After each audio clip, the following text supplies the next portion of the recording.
This video is going through the kettlebell deadlift. I'm going to demonstrate with a single kettlebell as well as with doubles. Often people won't have a collection of kettlebells heavy enough to only do singles, so it can be good to make sure you know how to do a double kettlebell deadlift as well. Some of the extra challenge there, which is both can be a pro and a con, is you're going to be somewhat limited by how much weight you can grip and hold in each hand individually. You'll have a little bit wider stance, which will slightly change the way the exercise targets your thighs. Tends to get the inner thighs a little bit more, so certainly not a bad thing, just a little bit different. But also just another way to add some variety to your deadlifts. So just going through options. And just a quick review on a deadlift, especially if you're newer to it. The main difference between a squat and a deadlift motion is how the hips and knee joints are moving in relation to each other. So a deadlift is all about the hip hinge. So hip hinge means hips are hinging backwards. This is the first and primary movement. So a squat is a little bit more up and down, there's more knee bend, even though the hips are certainly still driving back. But a deadlift, even though there's some knee bend, more action is happening around the hips. So one of the cues can be kind of karate chopping that crease, that line of the hip. So first thing you want to do is hip hinge. So bend those hips back as if you're trying to touch your rear end of the wall against the other side of the room, or as if someone's pulling you backwards with maybe a band or something around your hips. So you should be getting some stretch in the hamstrings, back of those legs. You're still going to be lowering down, you're still going to be bending the knees, but you're now really sitting back much further into the hips as opposed to sitting down. Okay, as far as positioning yourself over that weight, and I'm kind of standing at an angle so you can see this hip hinge movement a little bit more.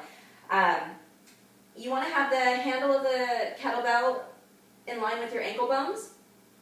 Part of what's going to force you to sit back and down and reach back with the hand so that you keep that activation in the back of the shoulder joint and the upper back. Okay, toes are going to be pointed out a little bit, so again, different stance than a squat. So sinking into that hip hinge, arms are straight down. Okay, hips are up. Again, you're not squatting, hips are up. So when that arm is straight down, it's not touching the legs, the knees are not in front of the shoulders. Okay, so you want to make sure that you're packing the shoulders, so squeezing, engaging the lat muscles to keep the shoulders connected into your core. So again, always working to create that strong base of support through the torso. So hip hinging, okay, packing the shoulders, engaging your abs, drive through the heels, come up, squeeze the glutes, keep that strong posture. Okay, you're going to reverse that exactly, sitting back to where you started.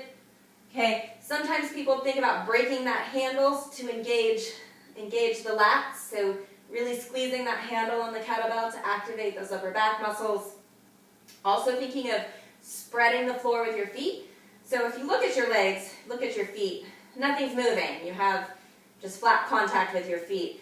But people have a tendency for their knees to collapse in. So if you think of spreading, putting tension outwardly through the feet, even though you're not going to lift or rotate the feet, that is a great way to stabilize the knees and to activate the outside of the hips to help stabilize the knees and just give you, again, a stronger base of support to lift heavier weight from.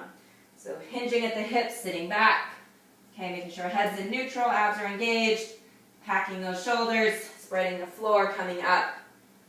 Okay, sitting back and down, coming up.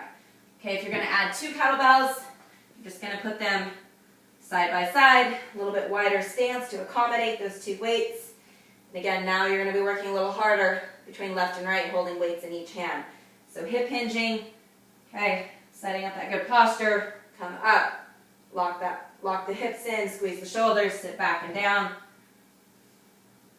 Okay, really staying focused, making sure that every single repetition, you've got all of those muscles correctly engaged so that you're safe and strong when you stand up with those weights, and just as much when you put them back down, keeping tension through the core, sitting back and down.